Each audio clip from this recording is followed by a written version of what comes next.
From not delivering a duel for the ages when all the pieces were in place to do so, to dropping the ball massively when it comes to painfully obvious romances. These are those times when the folks behind the fictional galaxy simply refuse to give their audience the satisfying moments they were hoping for all along. Gareth here from What Culture Star Wars, and here are 10 times Star Wars refused to give fans what they wanted.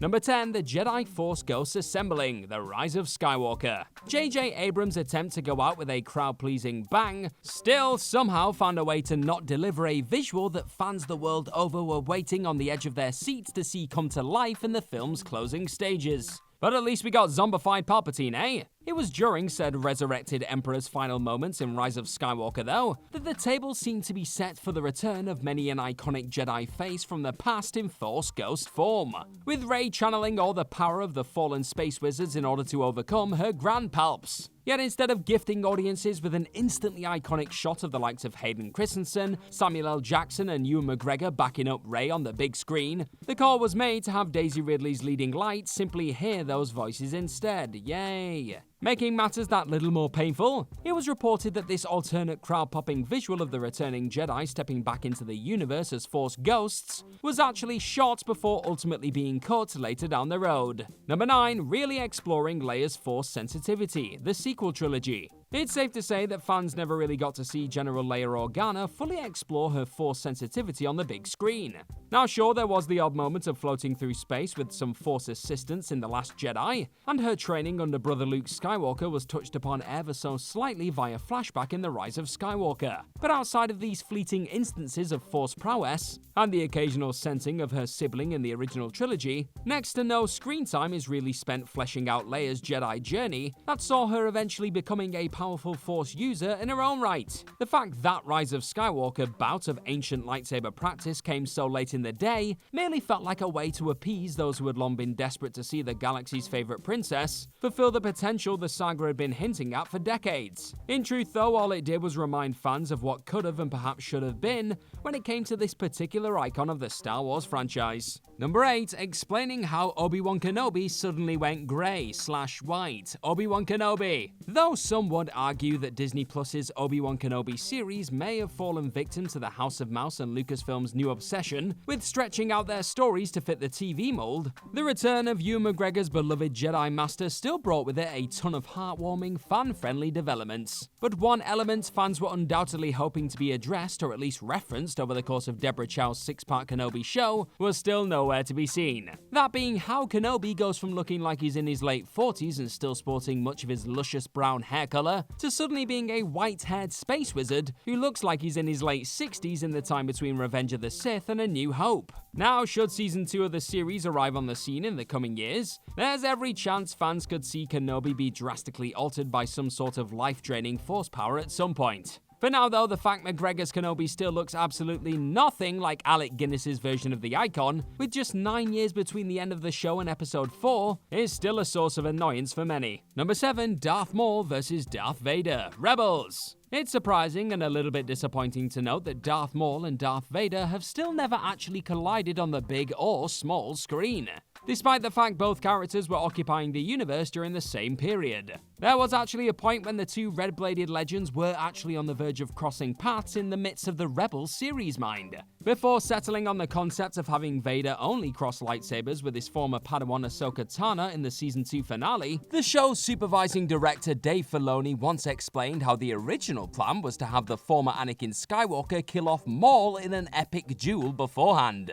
But after deciding there wasn't enough emotional material between Vader and Maul, Filoni and the gang opted to let Maul live and keep the two Force icons apart. And fans are still yet to see the dream duel for the ages go down on screen, or even the two Star Wars legends simply coming face to face. For now. Number 6, the amount of Saw Gerrera teased in trailers. Rogue One, a Star Wars story. News of Forrest Whitaker not only joining the Star Wars universe, but being brought aboard Gareth Edwards' Rogue One as none other than partisan leader Saw Gerrera, a character previously seen on screen during the Clone Wars animated series, left many licking their lips at the sort of earth-shaking performance that could be heading their way. And the film's early teaser trailers seem to only add further fuel to the idea of Whitaker putting in a mesmerizing shift as the rebel extremist over the course of the 2016 outing. With his powerful "What will you become?" monologue to Jyn Erso Verso being an undoubted standout in said early footage. Only by the time the finished flick blasted into theaters, these moments were nowhere to be seen, with fans robbed of Whittaker's bald younger version of the battle-hardened rebel for the most part, and instead exposed to a wild-haired and unintentionally hilarious cybernetic madman. It's clear the character was massively rejigged during Rogue One's reshoots, and in the process the version of Saw fans were likely hoping for, and could possibly be heading their way in the Andor prequel series, was ultimately left on the cutting room floor. Number 5, a Finn-Poe relationship, the sequel trilogy. The concept of Finn and Poe Dameron being involved in far more than a big-screen bromance quickly became something a boatload of Star Wars supporters were very much angling to experience in the sequel trilogy. In the end though, outside of the odd flicker of chemistry and occasional suggestive exchange, the films opted to completely downplay a potential Finn-Poe romance playing out from The Force Awakens onwards. It wasn't through lack of trying on John Boyega and Oscar Isaac's end, however, with the two stars both going on record to reveal how they actively tried to make Storm Pilot a thing whilst bringing their characters to life in the series.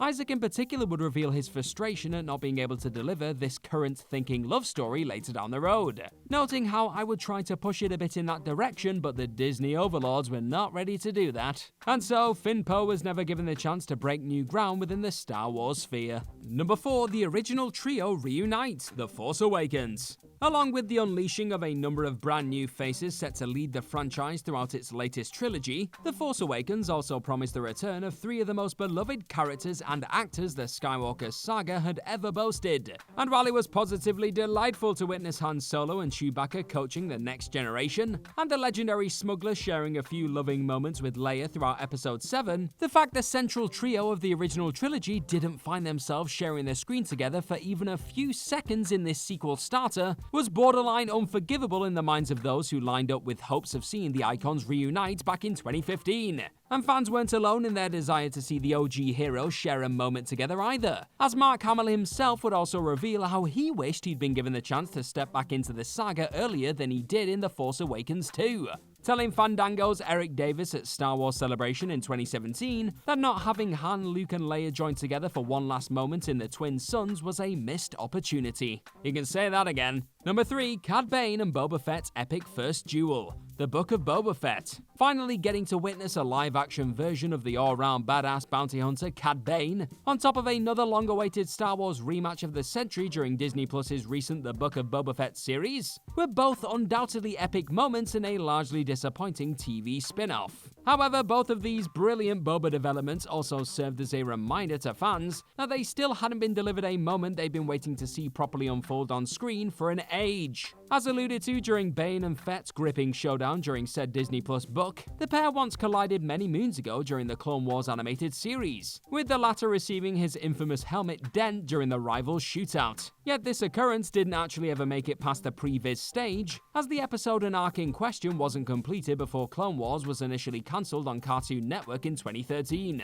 So with the only real evidence of this pulsating duel being found in said unfinished animated clip, many were understandably hoping to see the pair's history finally realized and explored on the live-action stage the second Bane made himself known in the Book of Boba Fett. That wasn't to be though, as Fett ultimately dealt the killing blow to his one-time mentor in the series finale. Maybe there'll be a flashback in the future, but who knows. Number 2, a satisfying answer to who are Rey's family, The Last Jedi. Easily the question debated the most walking out of Disney's first entry in their burgeoning sequel trilogy, centered around which Star Wars family Daisy Ridley's Force-sensitive Rey belonged to. Some theorized that Rey may have been a lost Solo, others pondered whether Rey could have in fact been the latest generation of Skywalker or even Kenobi. Well, by the time The Last Jedi arrived on the scene a few years on, it turns out that just about none of those folks who spent their time fiercely arguing over which family tree she was connected to were on the money. Instead of going down the more familiar road that had been somewhat teased in The Force Awakens, with Kenobi's voice in particular being heard during Rey's lightsaber vision, Rian Johnson opted to subvert these expectations by having Rey be revealed as, well, a nobody. Said daring attempt at taking the franchise in a bold new direction was then disappointingly retconned by Rey going full Palpatine in The Rise of Skywalker, of course. But there was actually a moment there when Disney did threaten to offer a far more satisfying answer to this pointlessly debated mystery, or at least one that wouldn't have elicited audible groans, with Ridley later noting how the Kenobi route in particular was suggested at one point in the trilogy's production. What could have been, eh?